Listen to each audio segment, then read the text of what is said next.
texte, l'écrit, est un élément visuel à part entière. C'est-à-dire, c'est une forme plastique aussi. Et je me suis intéressée à cette peinture médiévale dans laquelle on a des saints ou des anges qui déploient des phylactères, qui vont sortir de leur bouche comme ça. Et donc, leurs mots, leurs paroles sont matérialisés dans la peinture. Du coup, le personnage parle et c'est matérialisé par du texte qui devient matière dans l'image. Le choix des personnes que je photographie, c'est quelque chose d'extrêmement subjectif qui est fait de rencontres. Mes projets se font souvent lors de résidences d'artistes où je suis invitée sur un territoire. Donc c'est aussi les contacts de l'association avec laquelle je vais travailler, avec les personnes, avec l'environnement. Finalement, les rencontres vont se faire via ces réseaux-là. Un de mes critères, entre guillemets, c'est d'avoir une variété de modes de vie. Moi, c'est quelque chose qui m'intéresse, c'est de découvrir des récits de vie, des histoires de vie. Donc j'essaie d'avoir à chaque fois des personnes d'âges différents, même de nationalités différentes, qui ont des histoires complètement différentes à raconter les uns des autres. Donc, ensuite, ce qui m'intéresse aussi, c'est que ces personnes vivent dans des lieux qui ont vraiment une identité, qui ont eu le temps d'habiter leur espace de vie. Parce que je vais aussi m'intéresser à l'architecture intérieure. Ça, c'est quelque chose aussi qui est important dans mes images. Là aussi, ça fait partie de mes critères, c'est d'avoir des différents types d'habitats. Donc, c'est vraiment une histoire de rencontres, c'est extrêmement subjectif. La diversité est importante. Je n'arrive pas à être complètement neutre dans mon travail, je ne cherche pas à être complètement neutre. Après, moi, ce qui m'intéresse aussi, c'est de sortir moi-même de ma zone de confort. Donc, ça m'intéresse aussi de découvrir des points de vue qui sont différents du mien. Comme expérience humaine, pour m'enrichir, j'ai aussi besoin de ça, d'avoir cette variété, cette multiplicité des points de vue. Je tente de tisser une véritable relation équilibrée dans le moment où je fais l'image avec la personne. Il faut qu'il y ait une extrême bienveillance.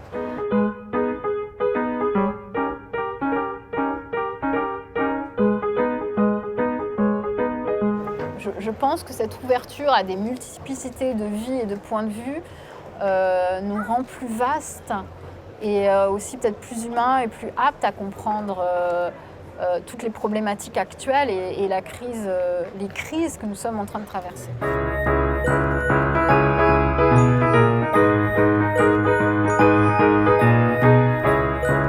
Je construis mes séries sur plusieurs étapes, qu'on ait le temps de réfléchir ensemble sur le contenu de l'image. Qu'est-ce qu'on veut dire ensemble ? Moi, j'ai une idée précise des fois de ce que je recherche. Mais suite à un premier entretien, une première rencontre avec une personne, elle peut m'amener sur un tout autre terrain. Donc moi, j'ai envie de laisser le temps aussi à cette surprise d'émerger, en fait, cet inattendu de la rencontre. Donc il y a plusieurs rencontres préalables avant la photo. Des fois, ça peut être une rencontre, mais un peu longue et étendue. Des fois, ça peut être 2-3 rencontres préalables. Et à partir de là, il va surgir des éléments comme ça, de paroles qui vont me toucher.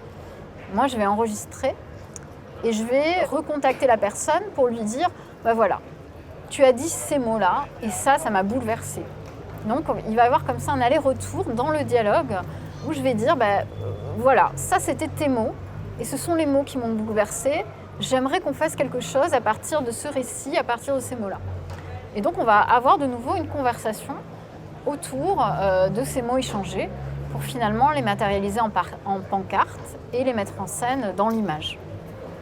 Rencontrer des personnes âgées qui ont un vécu, pour moi, c'est passionnant en fait. Dans mes travaux, il y a des personnes d'un certain âge qui racontent leur expérience de vie, mais pour moi aussi, un adolescent va être passionnant.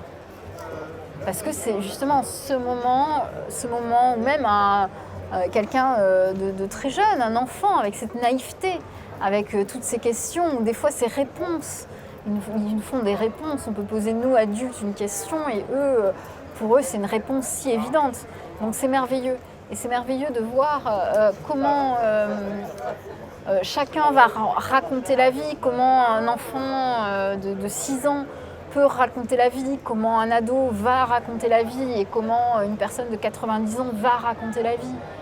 Ça, waouh, enfin moi, face à ça, j'adore, c'est ce qui m'émeut aussi.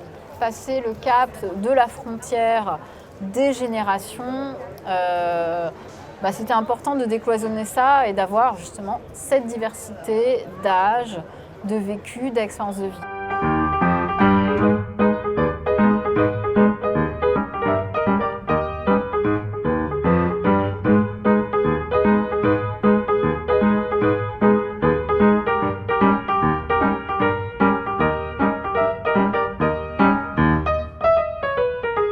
Comment raconter la complexité de nos vies?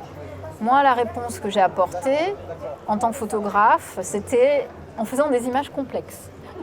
Donc ça, c'est mon fil conducteur, c'est être dans ces espèces de strates, nos vies comme des palimpsestes, avec des strates de récits. C'est déjà une première chose. Et ensuite, ce qui traverse comme fil conducteur l'ensemble de mon travail, c'est cette question de la révolte, de ce qui nous soulève. Qu'est-ce qui nous meut? Qu'est-ce qui nous fait bouger? Qu'est-ce qui nous fait nous lever le matin? Qui permet un retournement? Donc ça, c'est le fil conducteur. Mais c'est vrai qu'après, j'ai des thématiques, évidemment. Dans mon travail, il y a des thématiques, mais il y a quand même toujours cette idée de la diversité, des possibilités narratives du médium photographique. Alors, l'idée, c'était de lire les images, d'inviter le spectateur à lire les images comme un livre. Pour moi, c'était très important de ne pas oublier à une époque où on voit plein d'images, où on est bombardé d'images, où maintenant on regarde les images avec le doigt, sur les écrans. Je me surprends des fois de lever la tête et de continuer à avoir ce petit geste, comme si le doigt était une espèce d'extension de la paupière. C'est des images qui passent, ça passe, ça passe, ça passe. Mon idée, c'était aussi de dire, à un moment donné, comment est-ce qu'on arrête le regard? Comment est-ce qu'on arrête le regard? Est-ce qu'on va arrêter notre regard vraiment sur une image pour la lire?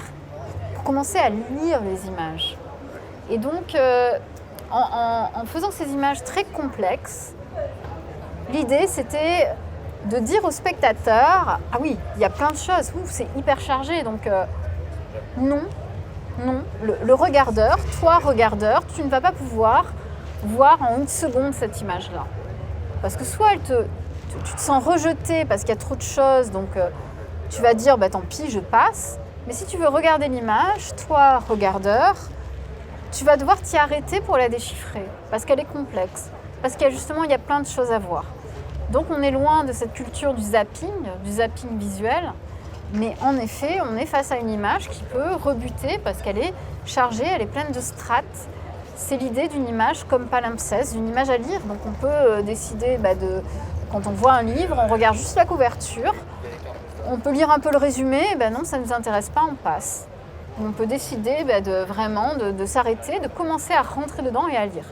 Donc c'est une invitation faite aux spectateurs, aux regardeurs, en fait, de prendre ce temps-là, qui est le temps de la lecture de l'image. Voilà.